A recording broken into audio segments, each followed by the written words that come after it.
Hello, I'm your professor, Dr. Sanchez, and now I'm going to talk to you about social class.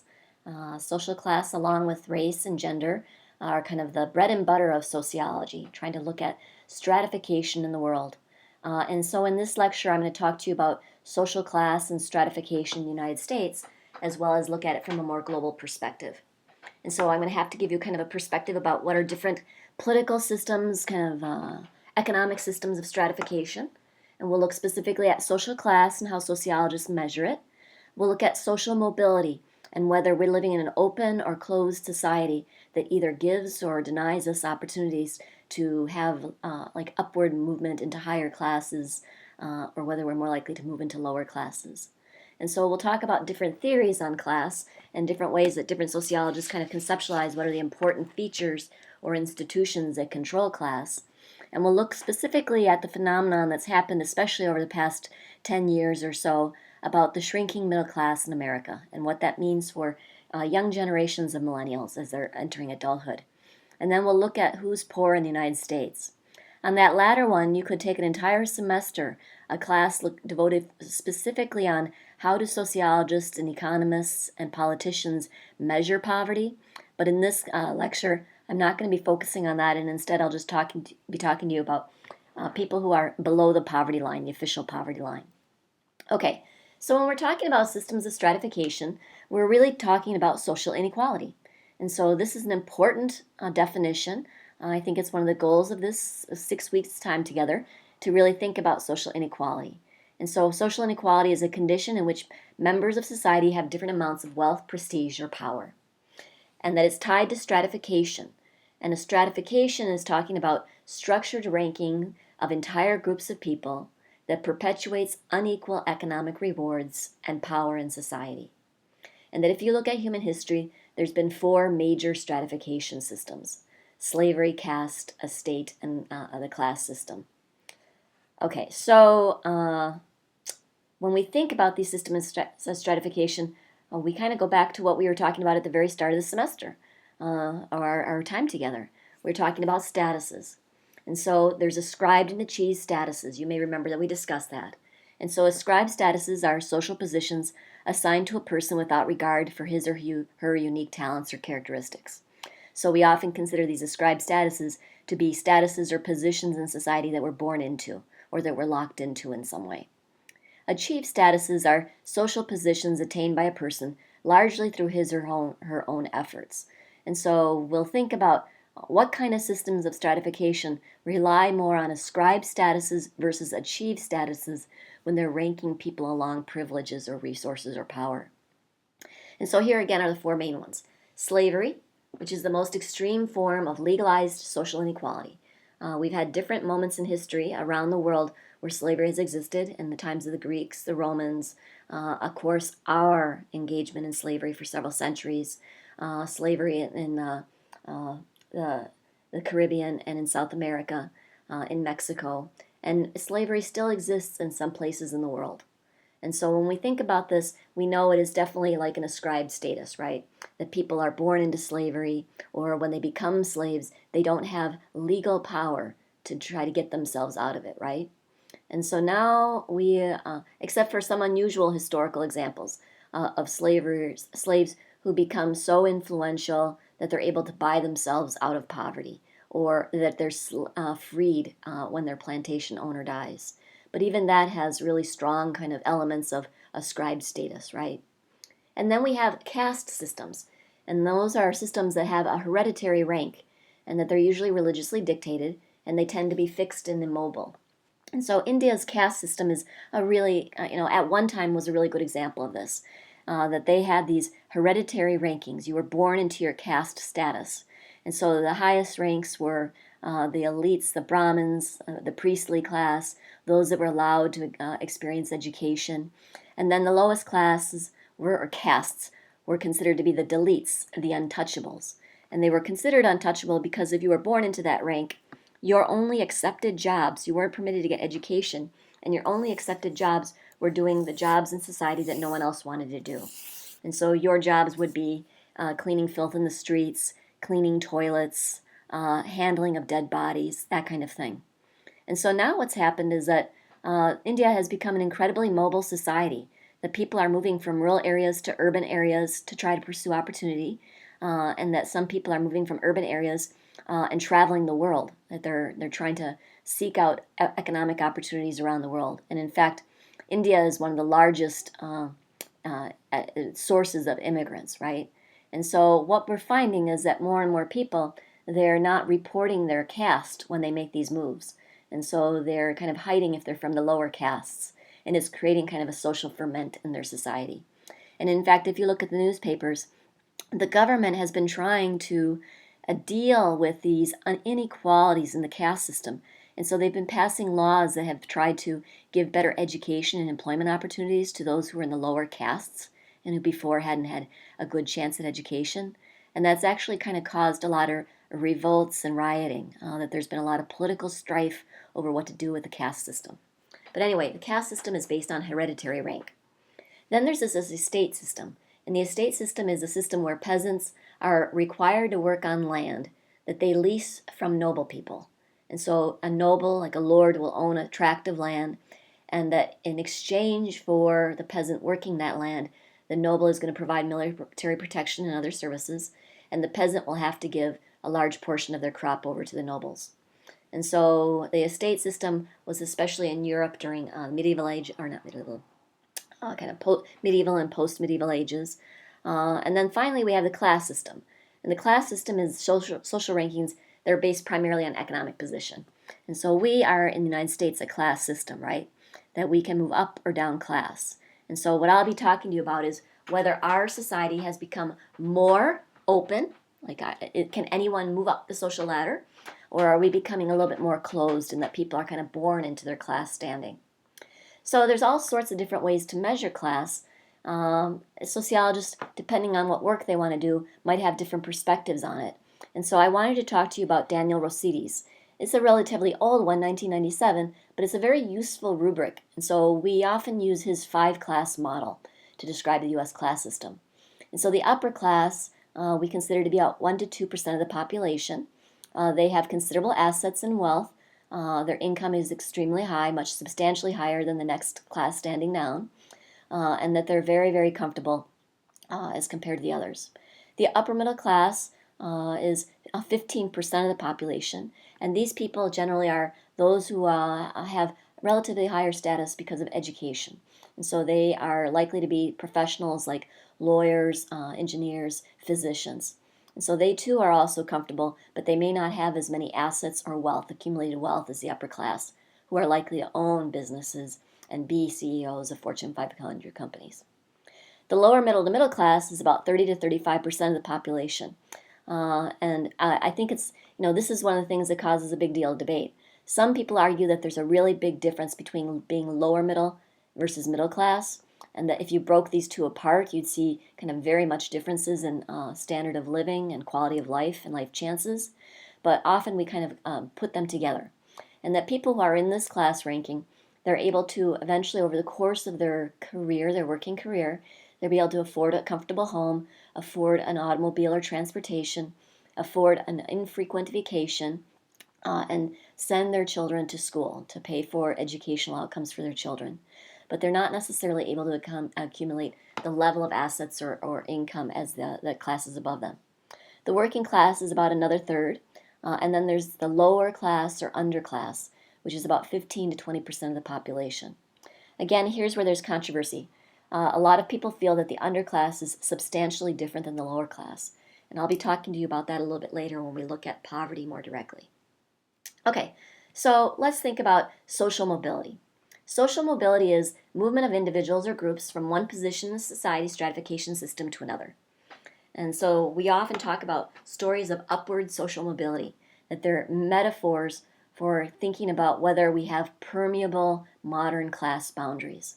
And so if you ever heard like the story, he can pull himself up by his bootstraps, or the Horatio Alger story, that we all can end up being wealthy if we work hard, that we can all be a Steve Jobs, a child who was given up for adoption and adopted by a working class family and who becomes a genius inventor, right?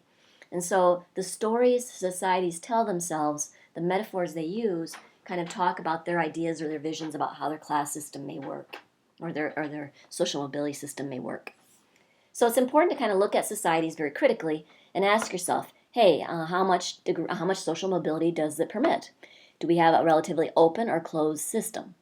And so an open stratification system is one in which the position of each individual is influenced by his or her achieved status. So if she is willing to pursue education or pursue economic opportunities or pursue social network advantages, she is likely to be able to move. It's permeable boundaries, that she can move up the ladder. A closed system is one in which there's little or no possibility of individual social mobility. And so if you look at features of our United States history, for blacks, we are often trying to keep a closed system, right? That we denied them rights to votes. We had redlining that impacted their ability to live in good housing or develop social networks. We were restrictive in employment. We often kept them at disadvantage in major institutions like the military. And so they were facing a far more closed system than the majority white population during different features or moments in society. So then, let's look at types of social mobility. These are kind of hard to keep in mind. I'm going to be asking you about them on the midterm, so take the effort and the time to kind of think about the differences. Horizontal mobility is movement from one social position to another of about the same rank.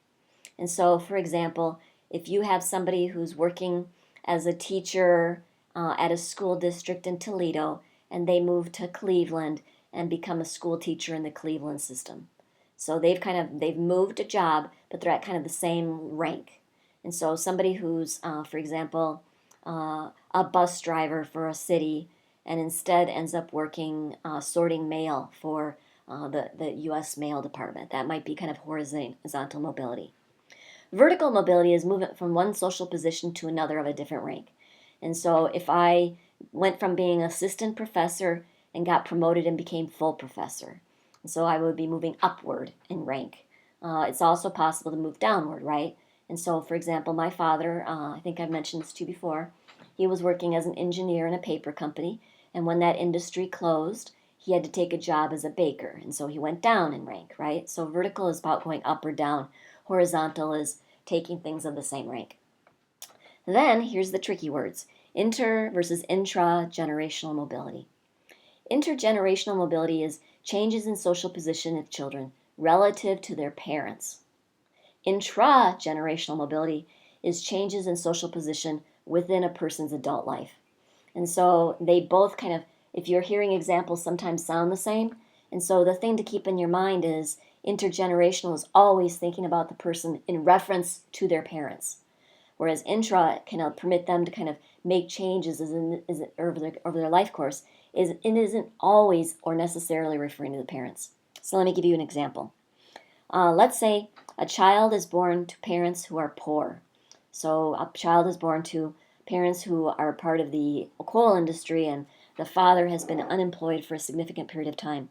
And the wife, the mother, is working by taking in laundry and doing sewing and things like that, taking care of other people's children. But because of a hard effort and work and going to school, this person, when they grow up, is able to become a union member in an automobile factory. And so intergenerational mobility suggests that they've increased their social class standing, right? That relative to their parents, where their father's unemployed and their mother was kind of a homemaker and childcare worker, they have a union-protected working class factory job. And so they've been upward in their intergenerational mobility. Let's take that person and look at them again. So they start out, and let's say that they are working as a paper delivery person. They're delivering papers around their town. They go to school and they get a job working for McDonald's to help pay for school.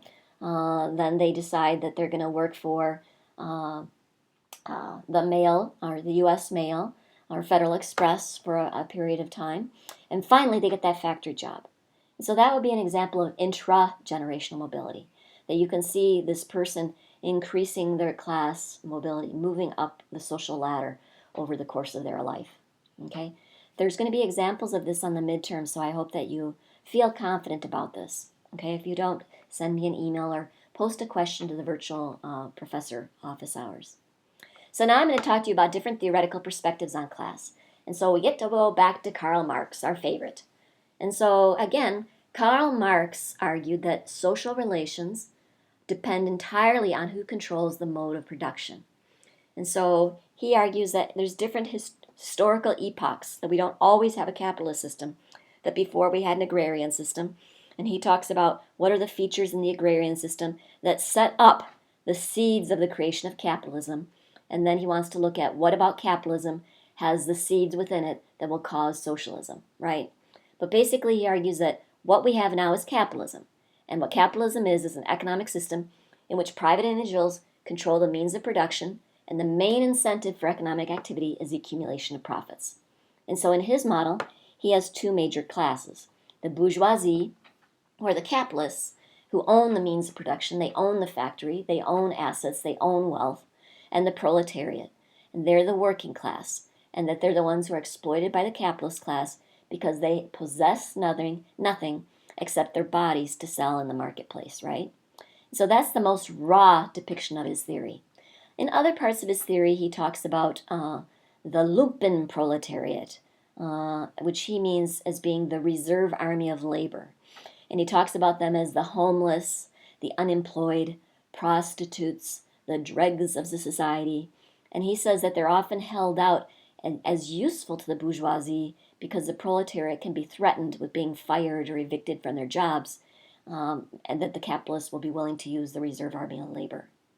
Now, in modern times, people have taken up Marx's ideas and said, hey, it looks like there's more than just those three classes in society.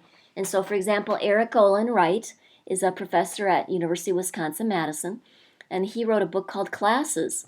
And what he did is qualitative research by going into factories, and he was trying to look how, even within factory settings, it looks like there's more than just the proletariat.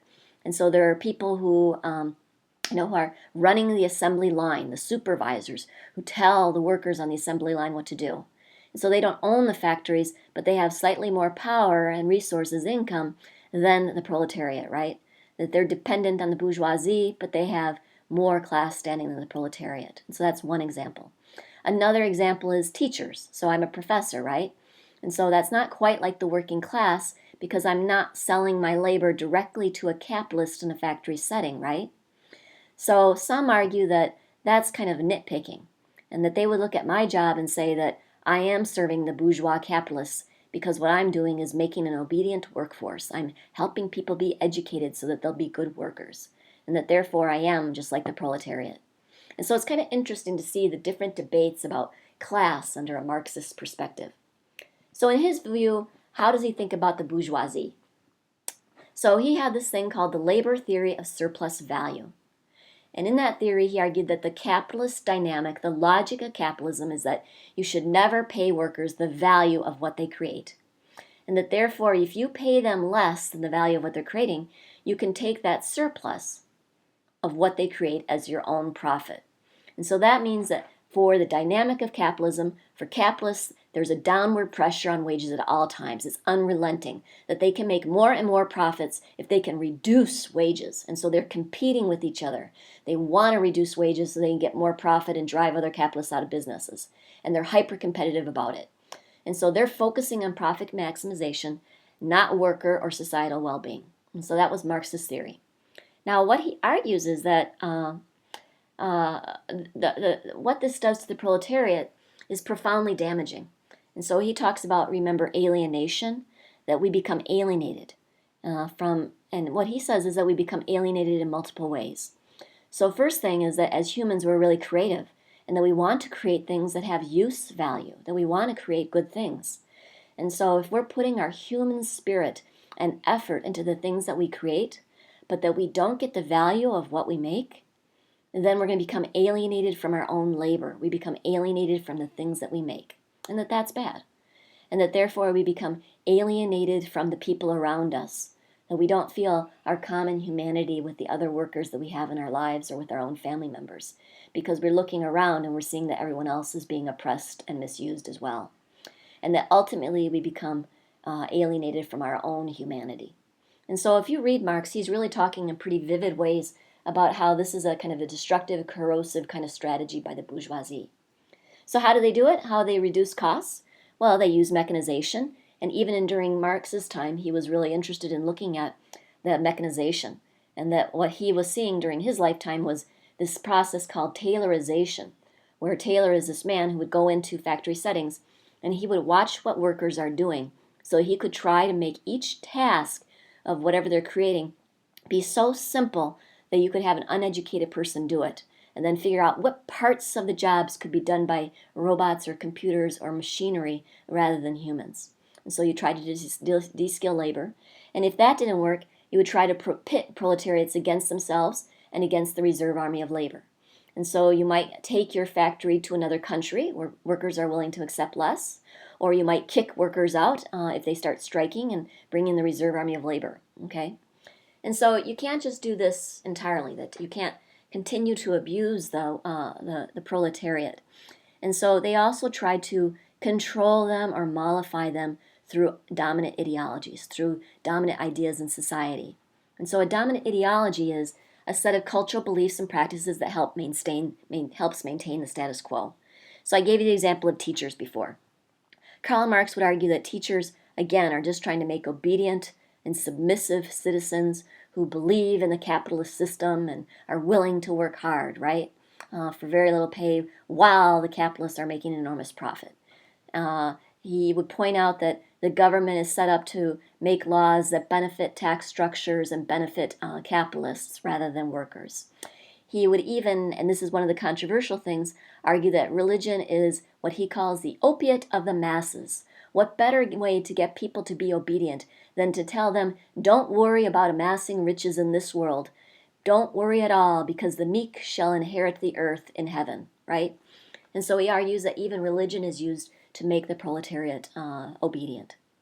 And so basically he says that, hey, the proletariat is not going to stand for this forever.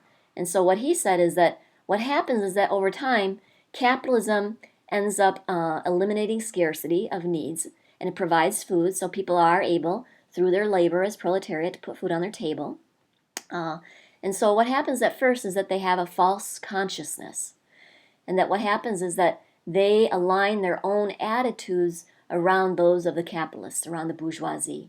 And so they agree with the bourgeoisie about the benefits of this system, that they argue that it's great to be a capitalist system and to be competitive. But over time, they end up developing class consciousness, and that's a subjective awareness of their common vested interests and the need for political action to bring about change. And so that means they understand that they are a class, they're a proletariat class with interests that are different than the capitalists, than the bourgeoisie. And what he argues is that the reason they do this is because the capitalists make it possible for them to develop that class consciousness. That they bring the workers all together in concentrated settings in factories, and that when people are being exploited and alienated, they get to look around and see it's not just them, it's other people, and that maybe they should cooperate with each other. And so he argues that capitalists themselves put the nail in their own coffin by bringing these people into association and chances to talk with each other. And so it's really interesting to kind of think about false consciousness and aligning your interest with those of your oppressor versus class consciousness, trying to understand your mutual interests with people who are being oppressed like yourself. But basically his argument says that, hey, all of this is about economic issues, right? He's totally interested in class being structured by economic conditions. Max Weber had a much more multidimensional model. So he argued that class isn't just the only thing that's going on. That when you think about people's status in society or in a stratification system, there's actually three things. One is class, of course, looking at groups of people who share similar wealth and income. Other is status, people who have the same prestige or lifestyle. And so, for example, we know that we feel that some jobs have more prestige than others, right? And that some lifestyles have more we esteem them more than others. And so he also kind of looked at how people live. And so, for example, I really feel proud of being part of the horse riding community and how I present myself in that. And so my status symbols of having a nice saddle. And so I really invest myself in that rather than having a super nice car. And so it's interesting to look how we divide ourselves into different kind of status groups. And then the last thing he talked about is party. And so what he means by that is not whether you're a Democrat or a Republican or independent. He means that if you have party power, political power, you're able to organize yourself and you're able to accomplish some particular goal. And so it's almost like a networking power. And so, for example, if you're living in a small town and you're friends with the mayor, you may not even be the same party as the mayor, political party, but because you're his friend, you might be able to accomplish a goal you want. You might be able to get a rezoning of your yard so you can do something with it, that kind of thing. Now I want to talk to you about cultural capital as the last sort of different kinds of status or stratification. And Pierre Bourdieu is this French sociologist who first started writing about it. And so cultural capital are our tastes, knowledge, language, and ways of thinking that we exchange in interaction with others. And so culture can be hierarchically ranked. It's really has a value to it, and it can be a form of power. And that we argue that people in society across different classes have different types of cultural capital, and that it can be used as a form of exclusion, and that it can be passed down like material capital, and so like money or wealth. And so when you think about it, people who are in the elite classes, so cultural capital might be knowing how to greet people when you want a job interview, who to call if you want to get your child a good internship, what private school or high school should you send your child to, what's the right place to go on vacation so that you'll hobnob with the other wealthy people, what clothings and brands should you wear. And so these are all ways of signifying to others where you stand in a cultural standing, right? Where you stand in the status hierarchy. And so even people like in Bowling Green, Ohio, they have cultural capital, but they might have different kinds. So for example, we have a profoundly active 4-H community, right? With different 4-H clubs and leaders of those clubs, and we have children who are really competitive and ambitious. They have language and norms and customs. They have that base of knowledge that's really unique. And so they have a form of cultural capital in their community. And so it's kind of interesting to look at these different forms of cultural capital. And so overall, you can kind of think about class as having material, or social stratification as having material resources, our economic resources that we own or control, our social resources, the prestige we have based on the position we occupy and social network connections that we have, and then cultural resources, our taste, language, and way of looking at the world, how we've been raised or how we choose to look at the world. So now let's look at the United States in particular. So I'm going to start out with cultural capital. So we know that cultural tastes are tied to social and material resources. And we know that our preferences are shaped by our social positions. And so, when I want comfort food, I am not of a stratification system where I'm going to eat at a 5-star restaurant. Instead, I'm going to go to BW3, right? So that's my preference. And that really says a lot about my social position, right? But what we're finding is that even our sense of entitlement to culture is tied to our social positions. Okay, and so the way we use culture resources really shapes people's life chances. And so there's these researchers by family development scholars that show that by age 3, children with professional parents have 500,000 instances of praise aimed at them and only 80,000 words of disapproval. Whereas children and families on welfare, they receive praise only 75,000 times, and they receive reprimands and corrections and scolding 200,000 times. And so you can see that based on your point in the stratification system, you're likely to have cultural resources aimed at you in different ways. And therefore, by 19 months, poor children end up hearing 670 directives per day, meaning get your feet off the table, stand up, don't cry, all those kinds of things. They're being told what to do. Whereas rich children are getting over 12,000. And in fact, they're a lot more positive. They're not about shaping up and controlling themselves. They're about trying hard, enjoy yourself, why don't you read? Like things that are about building someone up. And so by 2 years old, there's these really large gaps in word recognition and vocabulary for poor versus rich children, that they're hearing fewer words, that they're much shorter sentences, and they're much more directive, right? And so that's culture, right? Culture being stamped into us at relatively young ages. So now let's look at occupational prestige, status and prestige in material resources. So when we think of occupational prestige, we can think about prestige or esteem. And prestige is the respect and admiration that an occupation holds in society. So we think that neurosurgeons, for example, have a lot of prestige as compared to maybe a child care worker. We think that being president of the United States has higher prestige than being a mayor of a small town, right? So we can rank occupations based on prestige.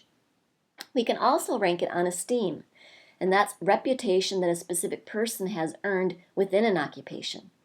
And so, for example, just recently this spring, this historical society released the rankings of presidents in terms of their esteem, how we recognize them now as we look back on them historically. And it's looking at like, does FDR go up or down, and where is Barack Obama as compared to past presidents? Is Lincoln still one of the very highest? And so it's how we look at particular people within the occupation, whether we think that they have higher esteem than others. So look at BGSU. You probably have professors that you esteem more than others and are more likely to ask them for a letter of recommendation or an internship or something. All those professors have generally the same prestige, it's just that you esteem a few of them differently. Now let's look specifically at SES status. So I think this is really important. How do sociologists measure social class? And that's kind of how I started out this lecture. And so it really depends, what a sociologist wants to emphasize. Some sociologists do it differently, but generally we take kind of three things into mind. We consider to be SES, socioeconomic status, to be based on income, education, and occupation. And so SES is some sort of combination of that.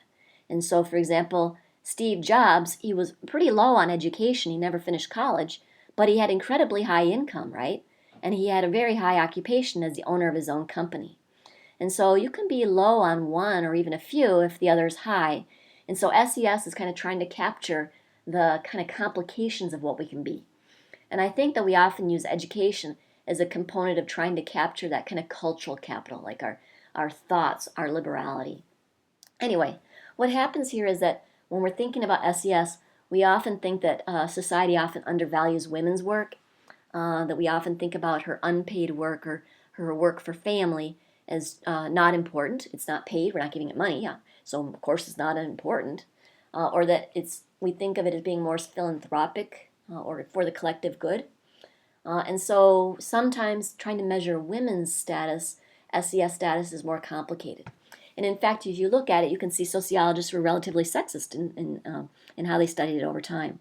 So in the past, like in the 1970s and earlier, we were trying to figure out, when we think about women's SES, should she just have her father's SES? Is she her father's social economic status until she marries her husband? When she marries her husband, does she take on his SES? And now we know that that seems really weird. We know that women are working and working as much as men. And so now when we look at couple relationships, we argue that it's interesting to think through whether husbands and wives can have different SES from each other and what happens in those relationships where women have substantially more SES than their husbands. And so that's how we measure these three things. Now I kind of want to talk to you about what's going on in the United States and the world in terms of income and wealth and in terms of your chances as U.S. citizens for social mobility. And so income, I want you to understand, is wages and salaries measured over some period, such as your hourly wage rate or maybe your salary over the year, right? Like whatever it is that you report to the federal government for taxes. Wealth is the total of a person's material assets. It includes their savings, land they may own, real estate, their stocks, other types of property, businesses they have, bonds, capital gains. It counts everything. And so wealth is what they have minus their debts at a single point in time. Okay? And so keep that in mind because I'm about to talk to you about income inequality in the United States. And what you should know is it's clear that it's true. I know that over the last year, the election was talking a lot about rising income inequality. And I know that probably you, as devoted citizens, were paying attention to that not that long ago. We had an Occupy Wall Street movement that was interested in whether income inequality is increasing in the United States.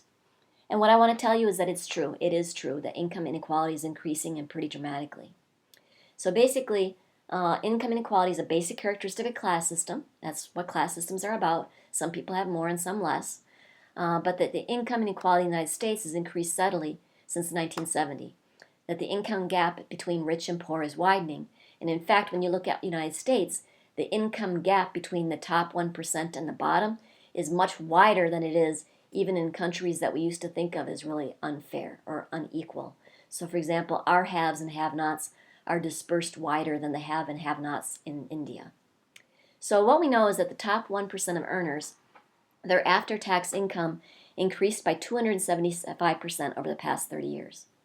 And the top half of 1% of earners increased their income by even more, a larger percentage.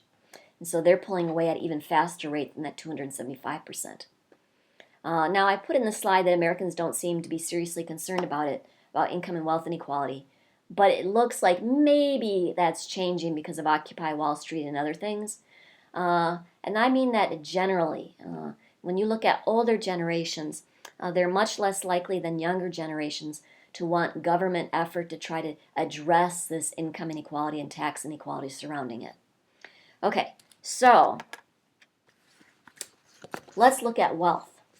Wealth inequality is distributed even more unevenly than income inequality in the United States. So if you look at the United States, the top 1% owns 35.6% of all wealth. And the top 1% owns more than the bottom 90%. The top 1% owns 48% of all the stocks. The top 1% owns 63% of all business assets. And this is important to realize, the bottom 20%, so the bottom 20% owes more than they own, meaning that they don't fully own their home, or their home might be underwater. They owe more for their home than it's worth. They might have significant other forms of debts, including credit card debts. They might have very little savings and very little income. But in general, the bottom 20% owes more than they own. Now, recent statistics came out looking at billionaires. And so the U.S. has more billionaires than other places. But later on, when I look at wealth inequality, I'm going to look at it from a global perspective. And I just want to give you a little preview on this. That what we're seeing is that 85 people on Earth are worth more than the poorest 3.5 billion people on Earth. And that's from a 2013 Credit Suisse Global Wealth Report, the most recent report by this credible data gathering agency. And so as we look at this and think about wealth inequality in the United States, I'm hoping that you begin to thinking about it from a more global perspective. So now let's turn to the middle class. In the United States, we know we have a shrinking middle class. And so you'll remember at the start when I was talking to you about Rossetti's class structure, he was putting middle and lower middle class together. This is really looking specifically at the middle class, not lower middle. And it's looking that in 1967, about 28% of people were in the middle class, comfortable middle class. And that in 2006, it was 22%. And that since then, in the past 10 years, it's declined even more. And that what we're finding is that it's not because everybody's falling to the bottom, it's that we're really you can see our inequality happening. That some people are rising up to higher rankings, and the other half are dropping to lower positions. And so again, we're starting to see a leveling out of the middle while the ends are getting higher. And so that's a sign of inequality, that we don't have like a strong middle class in the middle. And so what we're seeing is that the middle class is being replaced by two growing groups of rich and poor. What are some of the contributing factors? Well, disappearing opportunities for those with education, with very little education. We know that, of course, factory settings are trying to de-skill occupations. We know that a variety of occupations that normally would have had little education, like my uncle working for Chrysler, are moving overseas, and that we're moving to a more service-based economy. We know that people are having to compete for jobs and have better education for them. And so, for example, year after year, we do survey of entering freshmen at universities, and we now know that well over 85% expect to have to earn at least a master's degree to get the credential they want for their occupation. And so we know that those with modest education are experiencing more difficult times. We know that there's a lot of global competition and rapid advances in technology. We know that there's a growing dependence on temporary workforce, that more and more employers like hiring people at part work or like hiring them for part seasons, like hiring them without benefits. And that there's a rise of the new growth of industries and non-union workplaces. And so the rise of non-union jobs has resulted in kind of a shrinking middle class. So what about poverty in the U.S.? Well, in 2010, this is from our recent census, 46 million people in the U.S. were poor. That's about 15% of the population. Right now it's at around 16%. About 1/3 of them are either under age 18 or over age 65. Okay, so about 1/3 of them are people who we consider to be dependent, right? So people who we are concerned because we don't want to expect children to work, and we are concerned about the poverty of our elders. So that means about 2/3 of it are about people who are, a working age population. Of those, 2.7 million people who are poor work year-round in full-time paid employment. And so these are people who are poor even though they are working 40-hour weeks, 52 weeks a year or 50 weeks a year. And that research shows that 1 in 5 households has trouble meeting basic needs, meaning trouble paying bills, putting food on the table, meeting emergency needs like healthcare needs. What we knew is that we saw an explosive growth in the feminization of poverty since 1959. And so in 1959, 23% of the nation's poor were single mother families, and now it's over 50%. And that this is a global phenomenon as well. And so that when we think about poverty, we especially have to consider what are the economic limitations or insecurities facing women, and especially women who are heading families as compared to men. Okay, what we're also seeing is that we're starting to see unstable statistics around poverty because of the volatility in labor markets. That we know some people are attaining security, not necessarily because they're getting good jobs, but because they're willing to work multiple jobs and that they're running around hustling, trying to keep these multiple jobs together. And so we think that there's kind of a large kind of metabolism, that people are kind of falling in and out of poverty much more rapidly than they used to. So who are the poor generally? Our stereotypes are generally pretty flawed. We always kind of hold up this model of a black welfare mother from the inner city, but in fact the majority of people who are on welfare are white, because white people are poor and they're the majority of the population.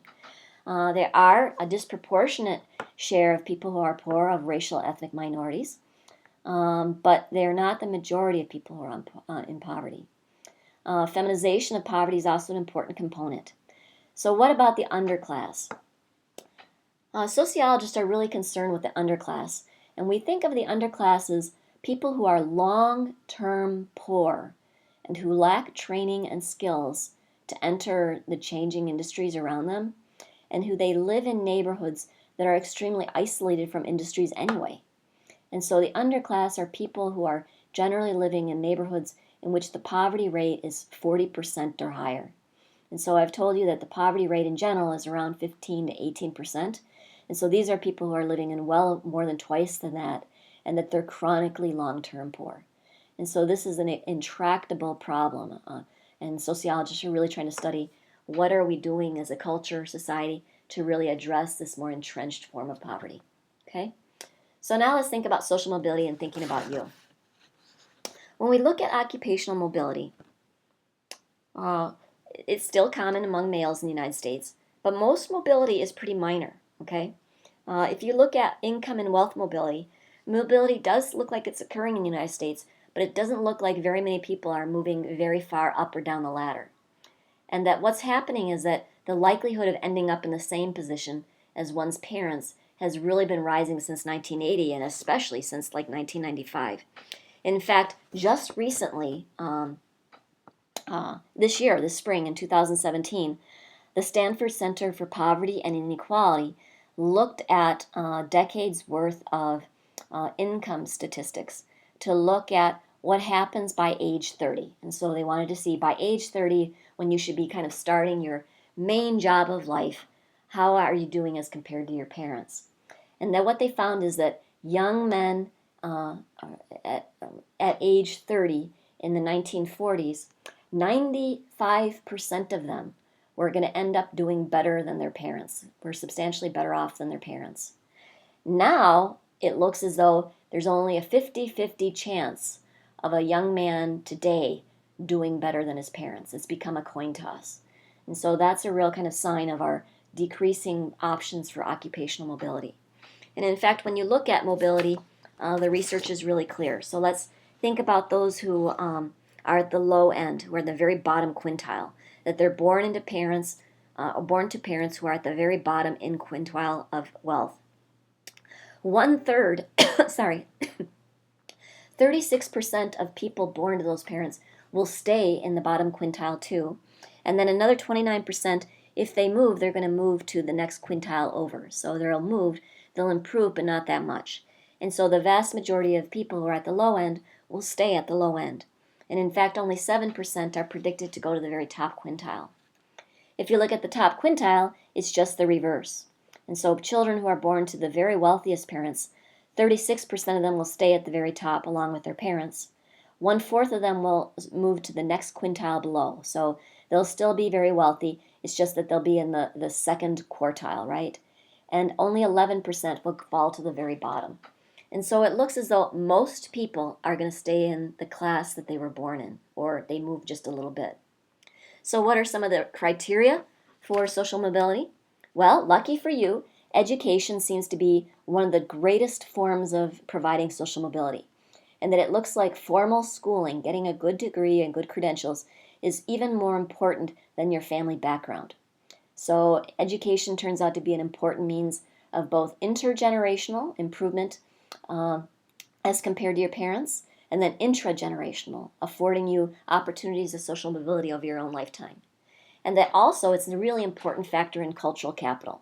And so when you're getting a higher education, you might learn the skills about how to write resumes, how to pursue jobs, how to look for job networks, how to reach out to contacts. You get and develop contacts through your varieties of social activities on campus. You're learning about high culture. And so education can give you not only credentials, but kind of cultural capital that ends up being useful for social mobility. But unfortunately, we know that there's enormous class differences in access to education, and especially access to education that has higher prestige or esteem than others. When we look at race and gender, we know that the class system, I talked to you about it before, in different historical time periods, there was a more closed mobility system for blacks, and in the United States now it still seems to be the case for that. That we know that the class system is more rigid for African Americans than for other racial and ethnic groups. And that a typical Hispanic person has less than 10% of the wealth that a white person has, and blacks have even less than that. One of the things they argue is that not only are blacks disadvantaged in terms of economic opportunities and access to educational opportunities, but they have a lot more demands placed on them, and family demands. So they're a lot more likely to have family members reach out to them and ask them for help with paying for mortgages or rent, or help with short-term loans to deal with crises. They're less likely to have health insurance, and so when they are sick, they lose a lot more of their resources to those kinds of problems. And so because of that, their greater family obligations, it's a lot harder for them to move up the social ladder. And so race is a really important part of our life chances. And then we know very little about mobility in terms of gender. We are only now more recently or more likely to look at women in their own right. But it does look like women, as compared to men, are especially more likely to end up trapped in poverty or in durations of poverty for longer periods of time. And so that certainly impacts social mobility. So what are we talking about overall? We're talking about life chances. This is an important sociological term.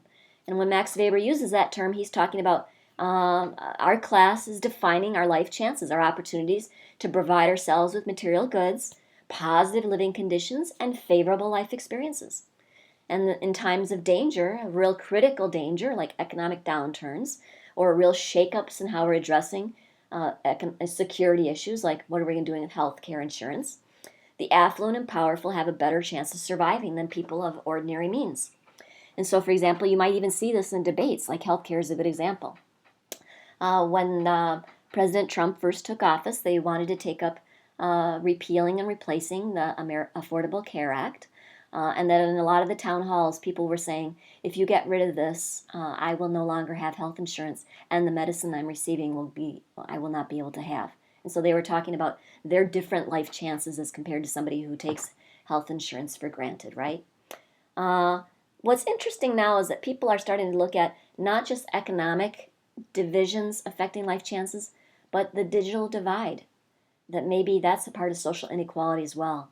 That some people have better access to computers, to technologies, to the variety of things that give them skills and resources that are more palatable in the labor market, or that they're able to use these digital resources in ways that make their lives better, like shopping for cheaper items, researching ailments, that kind of thing. And so I want you to look around you and think about people's differing life chances. Now, I will have only 3 more slides to show you, and they are really about current statistics on global and U.S. wealth inequality. I really want to hammer it home to you. And so here's a graph that is from a 2013 Credit Suisse Global Wealth data book, the Global Wealth Inequality Report I was telling you about. And so it's showing you this population pyramid of people on the face of the earth. And so it's looking and showing you that what you have is that the bottom 68% of people, 68.7% of people, own 3% of global income or global wealth, of all wealth and assets. So the bottom 69% only have 3% of all the wealth. 22% of the population has about 13% of all wealth. 7.7% have 42%. And then the very top, which is 0.7%, not even 1%, has 41% of the wealth. Okay? And so what we're seeing, again, just to underscore to you, is that it looks as though the lower half of the global population possess barely 1% of global wealth. Okay? And so we're really trying to think through why is that? And that the richest 10% own 80% of the wealth, right? And that the top 1% owns 40% of all wealth. Now, to kind of put that in terms to make you think about it in more real terms in your daily life, thinking about it from a world perspective, that after you account for debts and assets, like you take away people's debts and then you see if they have any assets left over. If you have more than $4,000 in your name, that puts you in the wealthiest half of world citizens. And so half of the people on the face of the earth have less than $4,000 in assets overall. And in fact, well over 1 billion people live on less than $1 a day. So we're talking about far, far different than 4,000. If you have assets of more than $75,000, this puts you in top 10% of the world's population. And if you have assets of more than $753,000, that puts you in the top 1% of the world's global population. Okay? And so I wanted to come back to that, thinking about billionaires on Earth. Just recently this year, the New York Times was presenting statistics about global wealth. And so they were referring to research by an organization called WealthX. And they said that right now on the face of the earth, there's 2,473 billionaires. And that these 2,473 billionaires have $7.7 trillion in wealth, right? If you look at the United States has 17.9 trillion. China has 11 trillion, and Japan has 4.4 trillion. And so the top, if the billionaires, these 2,473 billionaires were considered a country, they would be the top third country in terms of total wealth, and that they would beat out Japan and Germany. And so that's an astonishing amount of wealth and assets to be among a small number of people, right? So now let's look at the United States in particular. And so this is looking at wealth inequality in the United States since 1913. And it's looking at the top 1/10 of 1% of people. And it's looking at what share of total household wealth, meaning everything, real estate, income that's saved, stocks, bonds, all sorts of income that you have, sources of income. What share of all of it do you have as compared to everyone in the United States? And so in 1913, you can see the top 1/10 of 1% had about 23% of all of the wealth in the United States. And that there was a small downturn, but right before the eve of the Great Depression, it was as high as 25%, right? And then what you see is that throughout the middle of the 20th century, it's going consistently down. And during this time period, We're seeing the expansion of economic opportunities. Men are serving in the war, and when they come back, the GI Bill is paying for education, helping pay for mortgages, giving them loans, low-income loans. We're seeing women expand into the labor force. We're seeing legal efforts to create minimum wage laws. We're creating unions to protect unionized workers. And so wealth inequality is reducing over this time period. And then suddenly you see in the late 1970s, it's starting to go up again. And in fact, in 2013, when this study ends, it's almost as high as it was at the start of the 20th century. And so again, we're seeing levels of inequality among the top 0.1% that were almost as bad as they were at the start of the century. And so the last slide I want to show you is looking again from 1913 to 2012. And this time it's looking at the top 1% of Americans, the top 1/10 of 1%, and the top 100th of 1%. Can you imagine that? 100th of 1%. And so again, that red line that I already showed you that one. I showed you that at the start of the century they had about 20%, 22% of all wealth, and now at the end of the century they still have around 1/5 of all the wealth.